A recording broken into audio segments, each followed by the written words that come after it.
Hi guys, James at Rampant Lion Reviews again for you today with another beer review. For this one, we are going to stick to Hong Kong and we're going to return to a brewery that's featured on the channel many times before.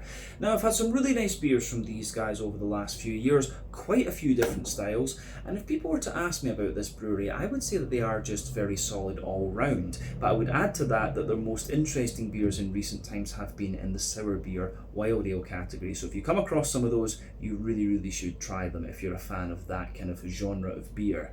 But the beer that we're going to have a look at today is a style that I very much enjoy, one that you don't come across all that often anymore. I have tried an example of this style from this brewery before, and I know they can do it very well, although the specific sub-style of this beer is one that I haven't tried from this brewery before, and it's got some interesting adjuncts in it as well that I think could fit the style very well, and it's an older release from this brewery too, so many points of interest when it comes to this particular beer. So needless to say, I'm very curious to see what this one's going to have in store for us. Hopefully it's another good beer. Hopefully it makes for an interesting review, and as always I hope that you guys watching enjoy my take on this one as well. So yeah, for this review then, we are going to head a little bit to the northwest of me here in Kowloon up to Kwai Chung in the New Territories, and that means that we're going to have a look at another beer from the wonderful Yardley Brothers Brewery.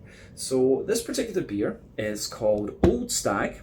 It comes in at 10% ABV. It's an Imperial brown ale that's been aged for 12 months in bourbon barrels, and they've also added in some Vietnamese cacao beans and also a little bit of raspberries as well. So yeah, I think this could be quite interesting. I'm not sure exactly when this beer was released, maybe 2022 or 2021, but I was very kindly given a bottle of this by the guys at Cave Beer Shop when it shut down, and it's been one that I've been meaning to have a little look at for quite a wee while. So a big thank you to the guys at Cave for making this review possible.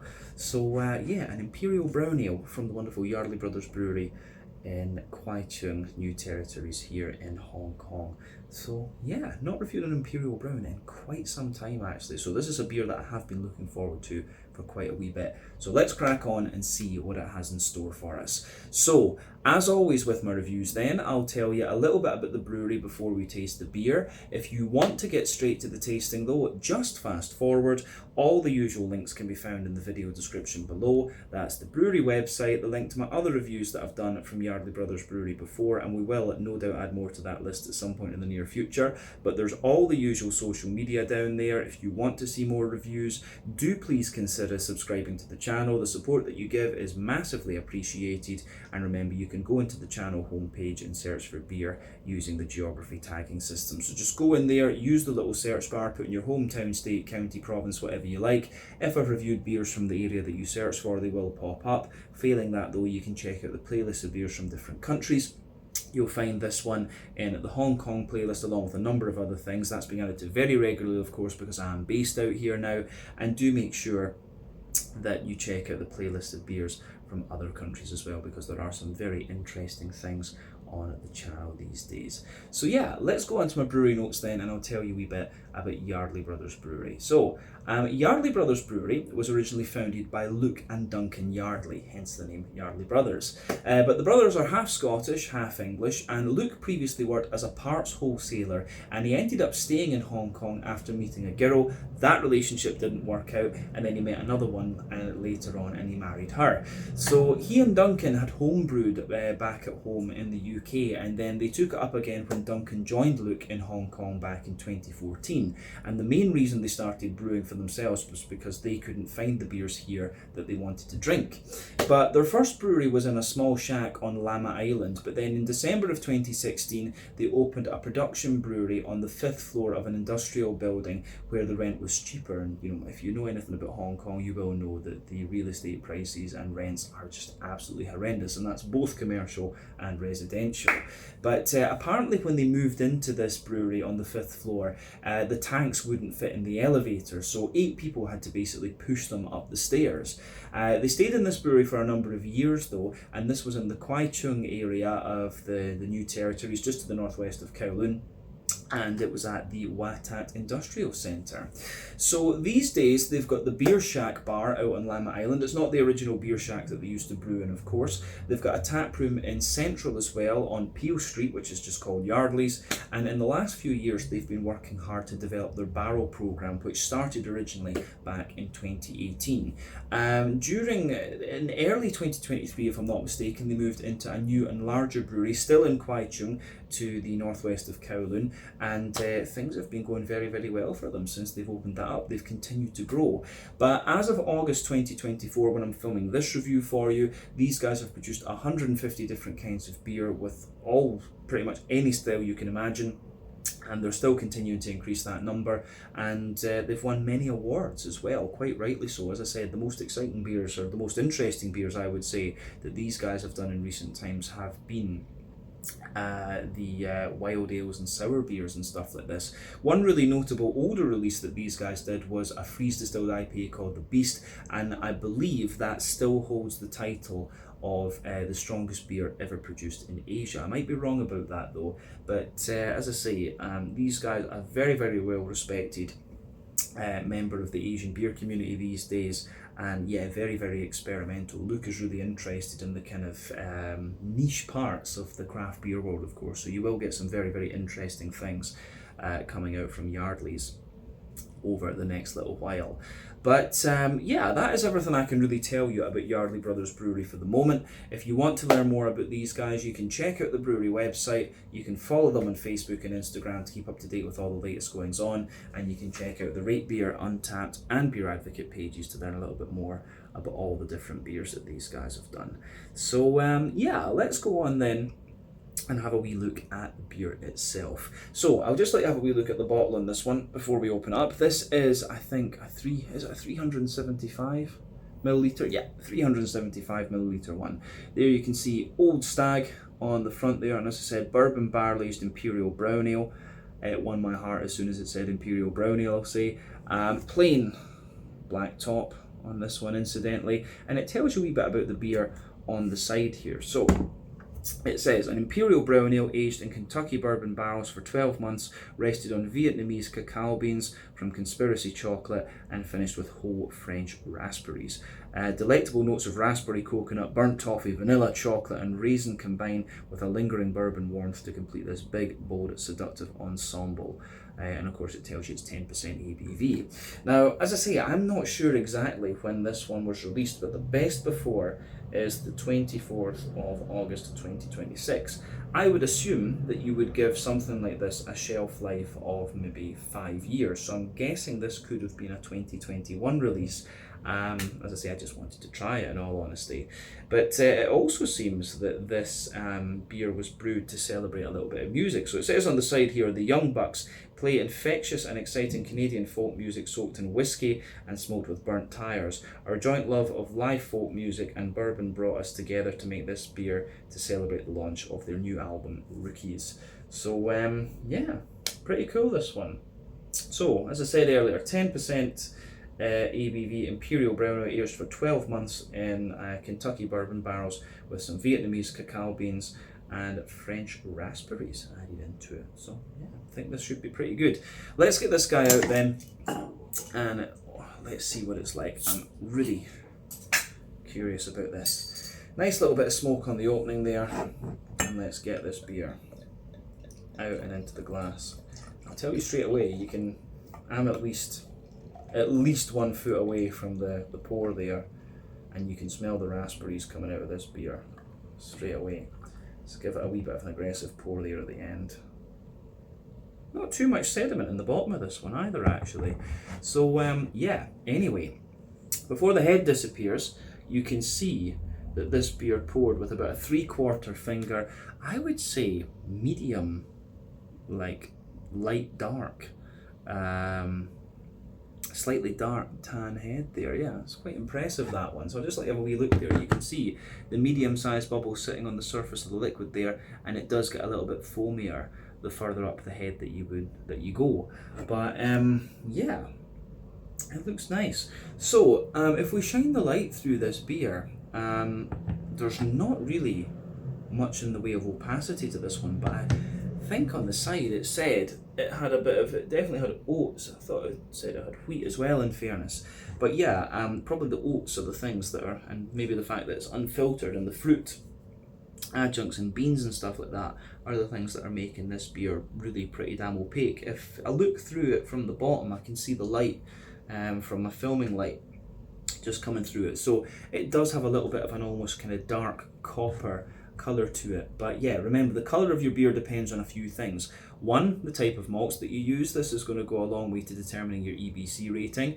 Two, length of your wort boil is also going to play a role, because the longer you boil the wort, the more the sugars caramelise, and thus you get a darker colour of beer. Any barrel aging that you do or adjuncts you put into the beer will affect its colour as well, especially with kind of more brown beers and blonde beers and things like that. It's quite difficult to change the colour of a black beer. But yeah, the brown ale is of course going to use some quite dark malts, so that's going to be your primary factor in here. And I'm guessing in this one the barrel might play a slight role in the kind of tinge of brown that you get, and the cacao beans might play a little bit of a role in making it darker too. But in terms of the colour of this one, what can we say? I think it's fair to describe this as like a very dark kind of ebony rosewood stained mahogany type colour. You know, Coca-Cola, Pepsi type colour might be a good descriptor for this one as well. But one or two bigger bubbles sticking toward the side of the glass, a few little ones just going up toward the surface of the liquid there. But all in all, it looks pretty nice, this one, I have to say. I do like how everything goes together with this one. So yeah, in terms of what you'd expect from an Imperial Brown Ale, it certainly fits the bill. So yeah, in terms of the Imperial Brown Ales, as I say, we've not reviewed too many of these, but the way you could probably play with this style is by, you know, potentially doing a double mash. You could potentially play with it as well by doing a slightly longer wort boil, which is going to give you more of a kind of leathery, kind of complex brown sugary component. The double mash of course is going to give you a slightly kind of stickier mouthfeel. You can barrel age them of course, and then you can put adjuncts in them. These are probably the main ways to play with this style.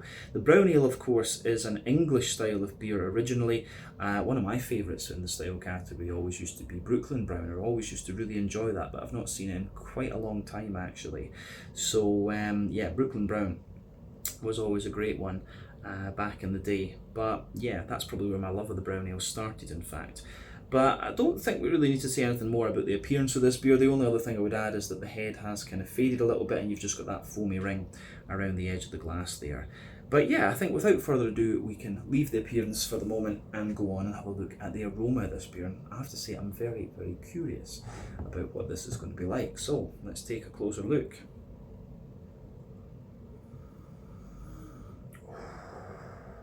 Does smell very, very nice, I have to say. Yeah.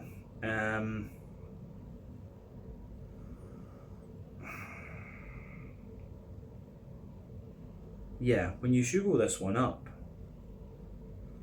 it's where to start. I mean, there's a lot of stuff going on in this one. It's not, I mean, normally with a regular brown ale, this we can say is definitely not a regular brown ale. With a regular brown ale, you expect a big bit of brown breadiness, a lot of sweet brown sugar, a little bit of fruitiness, of course, and maybe a wee bit of a kind of smoother hoppy character. This one has, you know, it's got cherry character underneath, it's got fruity sharpness there from the raspberries that are in it, and you've got a whole host of things just going on in the malty side of the beer. So, and then you've got the barrel just adding that complexity to it as well. So yeah, this is a really quite quirky and unusual beer, but I wouldn't expect anything less of Yardley Brothers Brewery, to be quite honest. So yeah, let's just try and break this down and see what we can get. I think we're going to get a lot more out of the flavour of this one than the aroma, in honesty, but we'll see what we can do. So yeah, if you take I would advise taking the aroma in more deeply with this one. Because when you take it in, you can smell that lovely Kentucky, Kentucky bourbon, you know, barrel note coming out of this one. So you've got that lovely smooth American oak in the backbone there. As I've often said, American oak is a little bit smoother than European oak, which is slightly drier. You do get a bit more vanilla out of European oak, I think, though. And as for bourbon compared to Scotch whiskey, you know, bourbon just has that little bit more kind of bite to it, but I think the aroma is that little bit brighter almost, whereas the Scotch whiskey aroma is a little bit drier. So yeah, with this one, you can smell that lovely smooth American oak in there. You do get that little hint of vanilla, and you can smell the bourbon, particularly at the back of the nose, I would say. The bourbon comes out, but there is an element of a kind of charriness to this one. Is that even a word? Charred character is what I'm trying to go for. But you've got a little bit of that roasty toasty, well-fired bread crust in there. That's for sure. And on top of that, you can smell lovely kind of thick, dense rye bread coming out of the beer. There is a wee bit of nuttiness in there.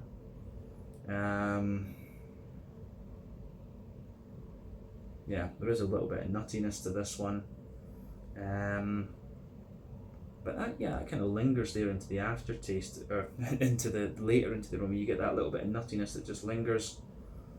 So yeah, rye bready character, a little bit of nuttiness, wholemeal brown bread sitting on top of that, like slightly lighter. There's maybe like a very slight hint of like chocolate cake or something to this one, and I'm guessing, like, you know, chocolate muffin is maybe a good, or chocolate sponge cake is a good way to describe what's coming out of there. And I'm guessing that'll be because of the presence of the cacao beans in this one, because it's got a little bit of dryness to it as well, which is interesting in that regard. But yeah, you've got the toasty kind of brown sugary notes sitting above that. So yeah, lovely roasty toasty brown sugary notes in there, big sort of leathery brown sugary characters coming out of this one.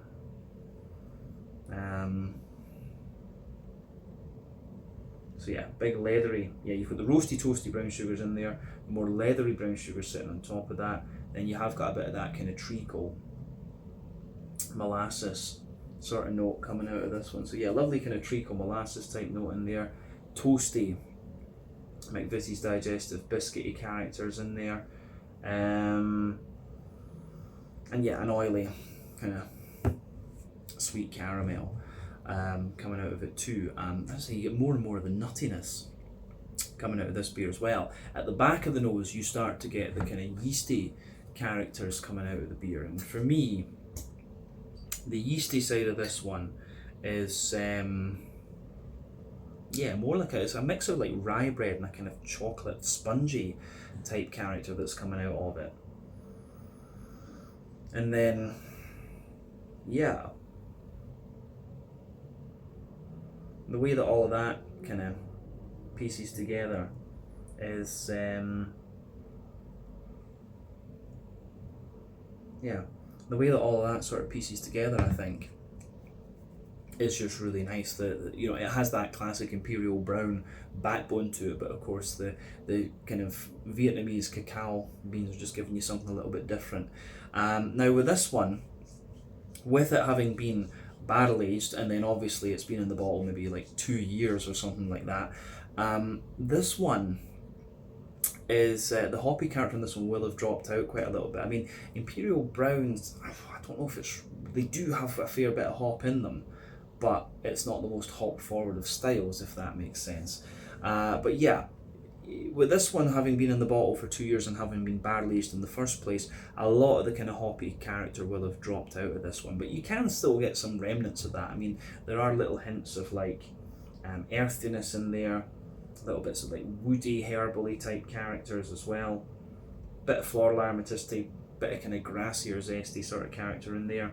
But the fact that you have the raspberry added into this one as an adjunct, that actually in the first place will suppress quite a little bit of the green component as well. Whenever you add fruit into beer as an adjunct, it's always going to suppress a little bit of the kind of green side of the it's always going to suppress a little bit of the green side of the hops. So yeah, that's an interesting point to make about this one as well. You know, the raspberry kind of sits on top of everything else there. But let's see if we get any more fruitiness out of this one underneath. I mean, maybe a little bit of like plum, fig, kind of blackcurrant sort of notes. I wonder if they've used maybe like a little bit of Galena or Williamette. Those are quite popular hops for the kind of red fruity characters. It is of course possible that they've used a bit of English Bramling's Cross right enough too. And you know, some of the earthy notes might suggest that, but yeah, interesting aroma. coming out of this one though, and it's definitely quite a unique beer this, so definitely worth spending a little bit of time and just, oh, I think you're struggling with the heat. Definitely worth just pondering that over a little bit before you get stuck into this beer. But I think it is about time for us to have a taste of this one now and see what it's all about. I'm very curious about this. So yeah, this one is the Old Stag, a 10% Imperial brown ale, aged for 12 months in Kentucky bourbon barrels with some Vietnamese cacao beans and a little bit of French raspberry added into it from the wonderful Yardley Brothers Brewery in Kwai, Chung, New Territories, here in the Hong Kong SAR. Let's get stuck in. Slàinte, skål, and cheers.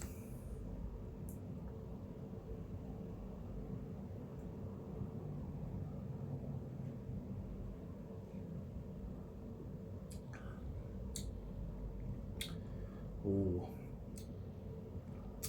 that's unusual, but as you'd expect with Yardleys, it's pretty damn good.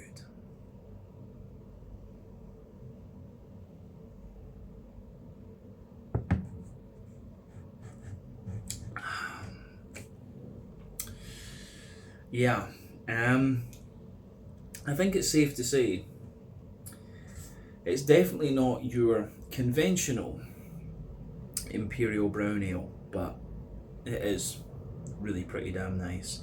So I'm going to just say straight away a big thumbs up to the guys at Yardley's for this. I would say when you take it in, because you expect a certain thing from an Imperial brown ale, and it doesn't give you quite that, but it does later into the aftertaste. That's what I mean. Like on the impact, it comes in a little bit different, but then yeah, it really builds up to be like that kind of big brown ale. In a way, it actually reminds me of a beer that I had from my local brewery back in the motherland, the Raspy Engine from Harveston Brewery of Ola Duve fame and Old Engine Oil fame. That beer just appeared quite randomly and I tried it and it was very good actually. But yeah, this beer is very nicely done. Does show you more and more of the Imperial brown character into the aftertaste. So yeah, let's try and just break this beer down and describe what's going on here, because it's quite unique, but it's very enjoyable. Go to the middle third of the palate then, as we always do. So the backbone of your beer is obviously going to be your barrel component.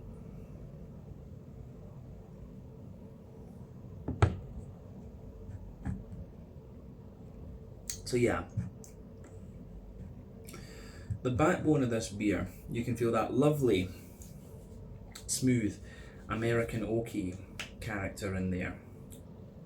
As you move further forward on that,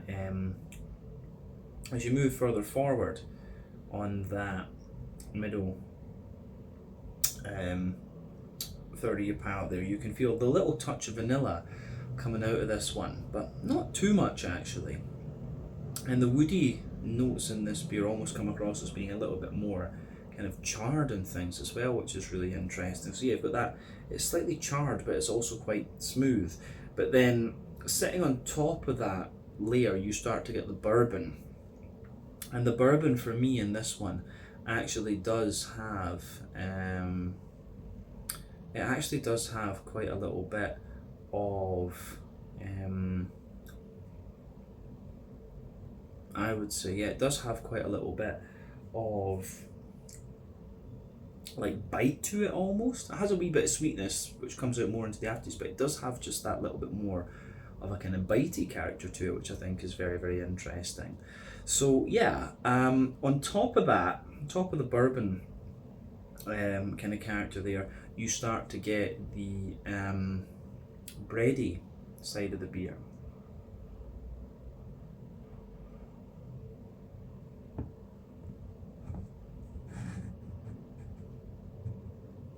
So yeah, on top of the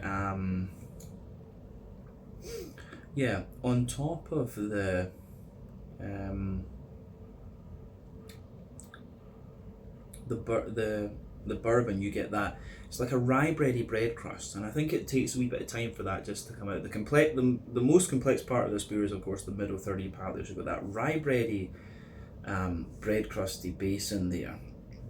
And on top of that, you get the actual rye bread itself, which is it's a bit of a drier rye bread. Almost, it's not quite as oily as some of the ones that you would come across, I would say. But then, yeah, on top of the kind of more rye bready character, you've got a more sweet, oily, kind of wholemeal, brown bready sort of note to this one. So you've got that lovely sweet wholemeal brown bready kind of character coming out of it, and then it's more like a pumpernickel, like a German pumpernickel bread actually. But then above that, you start to get the cocoa beans, the cacao beans. I'm never sure what the difference between cocoa and cacao is, right enough. So you get the sort of cacao bean notes coming out of this one. And you can, you know, it just has that sort of fibrousy character with the sort of chocolate laden through it. And then on top of the, on top of the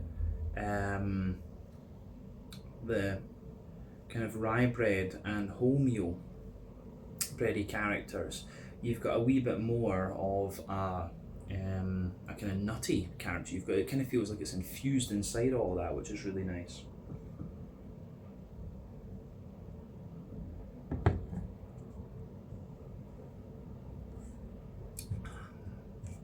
So yeah, the way that pieces together, I think, is really nice. You've got that, as I say, that nice kind of, you just get that nice nutty character there, and the sort of fibrousy, chocolatey notes kind of coming out of that. You can feel that the sort of chocolatey notes are a bit more charred further back on that middle third of your palate, but they mellow out a little bit as you come further forward. On top of the beanie notes, though, you get the more kind of brown sugary characters. You can feel there's a layer there of it's a more of a kind of roasty toasty, slightly well fired brown bready character. So yeah, roasty toasty, well fired brown bready character, roasty toasty, well fired brown sugary character there. I'm saying brown bread. So yeah, on top of the that roasty toasty character, you've got a more leathery brown sugar there, which is a little bit drier, of course, and I do really like that too. And then in the dead center of your palate, you can feel there's a little circle there, which is more kind of like sweet caramel, and then you've got a wee bit of like a treacle molasses note in the very, very center of your palate, which is of course the alcohol coming out of the beer. So I think we've covered that middle third of your palate quite extensively there, but it's the most complex part of the beer, and that makes it really interesting. So yeah, I really do like how this goes together.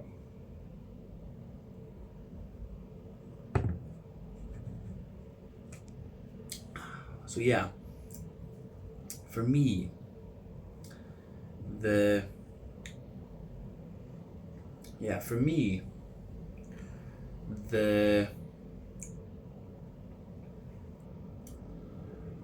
we go to the back third of your palate, then, as I've often said, more sweet flavours are going to come out further forward in the palate, more dry and bitter flavours are going to come out further back. And do remember that, you know, the middle and back third of your palate are going to have very similar flavours, but they'll just come out at different intensities. So yeah, the border region between middle and back third of your palate there, you get that nice kind of bready character in there. You've got the kind of rye bread in the base, the pumpernickel-y bread on top, and it's almost a wee bit like a kind of charred chocolate spongy character and above that. But yeah, the base of the back third of your palate, you've got the more woody character that kind of comes out of this one, which I think is really nice. So you can feel the kind of drier aspect of the barrel in there, and a bit more bite from the bourbon, of course. Then you've got that kind of charred, you've got a bit more of that charred character underneath actually, but then yeah, you've got the rye bready bread crust in there, the kind of rye bready layer there, which feels a little bit lighter, drier and more airy. Then above that you've got the wholemeal brown bready layer, which again feels a little bit lighter, drier and more airy. Those have both got a wee bit of nutty character to them. And then above that you've got this more kind of, it's like a chocolate spongy layer actually, that rather than being the kind of fibrousy cocoa nibs, I would say you've got that more chocolate, it's like a chocolate sponge, sort of chocolate sponge cake layer sitting on top of that on the back third of your palate, but you can feel a little bit of the kind of cacao bean fibrousness just creeping over the top of that. And then above everything else on that back third of the palate, you do have a little bit more of a yeasty character coming out of the beer. So yeah, the way that all of that goes together, I think, is really, really nice in this one.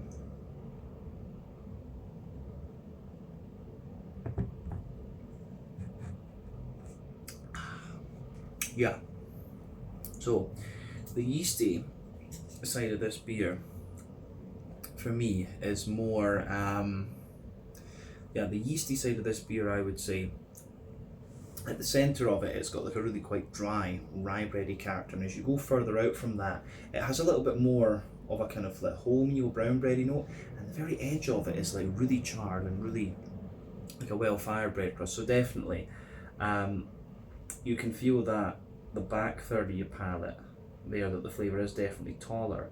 Then as you move further forward into the middle third of your palate, it just kind of condenses down and squashes together a little bit more, but you get more and more of the kind of charriness and the dryness out of the yeasty and malty side of this beer the further on that you go. But I think we've said everything we need to about that. Let's go on to the hoppy side of things then. There's not too much to report there, in all honesty. You have got a good little bit of earthy bitterness there in the back corners of your palate. As you move further forward, it's a little touch more herbal, I would say, and there's a little bit of woodiness in there.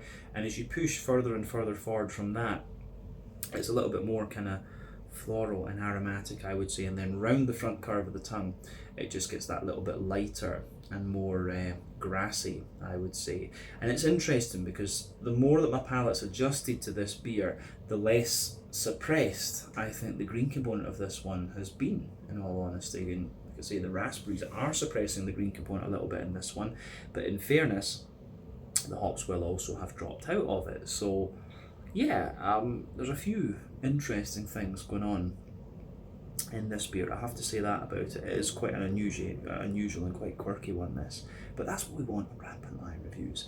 But yeah, I think we said everything we need about the green component of the beer. Let's go to the front third of your palate then, and the fruity side of things. So, the border region between front third and middle third of your palate, again, you get that little bit of bready build up in there. You've got the rye bread, the wholemeal brown bread, then that sort of fibrous cocoa bean, chocolate spongy type thing. Base of the front third of your palate is, of course, the base of that front third of your palate is, of course, the nice smooth oaky type character in there. Then on top of that, you have more of a kind of bourbon type note. You get that nice kind of smooth bourbon there. It's showing its sweeter side of things in there. Roasty kind of, you do get a little bit of the toasty bread crusty character there from the rye bread, the straight up rye bread, the wholemeal brown bread, and you can feel a little bit of the kind of cocoa bean just creeping forward there. And then on top of that, you get that nice oily bubble where the juicy fruity esters just roll their way out of the beer. So yeah, let's have a wee look at that fruity side of things then.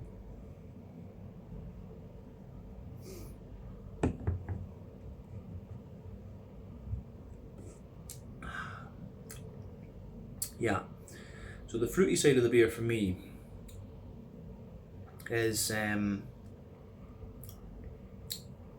apart from that, you know, you've got the raspberry sitting on top of that, but you do have some fruits coming out from the actual hoppy side of it too.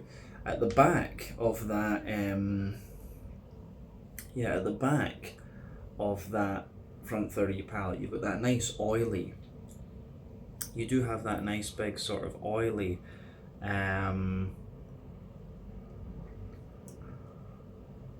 You've got a little bit of raisin sitting on top of that, some big, you know, raisins on top of it, big oily plums in there as well. And then as you move further forward from that, you maybe get a bit of a sharper fig actually. Then as you move into the kind of front half of that front third of your palate there on the fruity side, yeah, it's black currant and maybe just a little bit of a sharper blackberry sitting on top. But I think the raspberry kind of engulfs all of those flavours. Those fruity flavours that I mentioned are quite subtle actually, and yeah, they're just kind of almost overpowered and engulfed in a way by the raspberry. So yeah, that's worth thinking about in this one. Yeah, really interesting yeah, just a really interesting combination of things going on in this beer.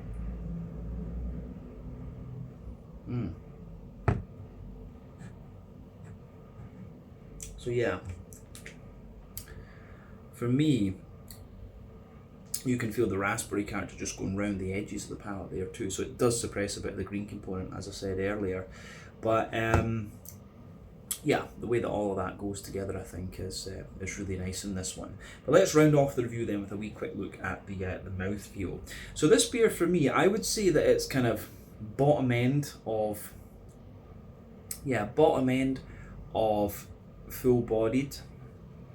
The carbonation does have a wee bit of crispness to it. I mean, there's maybe been a wee bit of extra, like, secondary fermentation going on or something like that. So you do have a wee bit of crispness out of this one, but it's got quite a silky, dry, smooth mouthfeel. And of course, with barrel-aged beers that have been sitting in bottles for a wee while, you do get this kind of smooth, silky type vibe out of them, and you can definitely pick that up in this particular beer.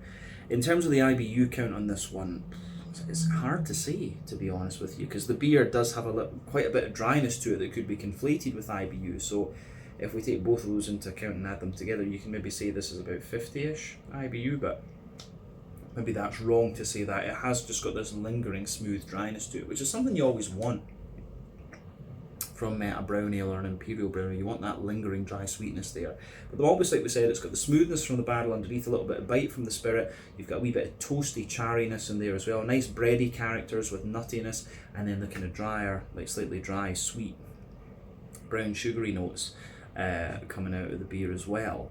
So yeah, the way that all of that pieces together in this one, I think, is very, very nice. So yeah, the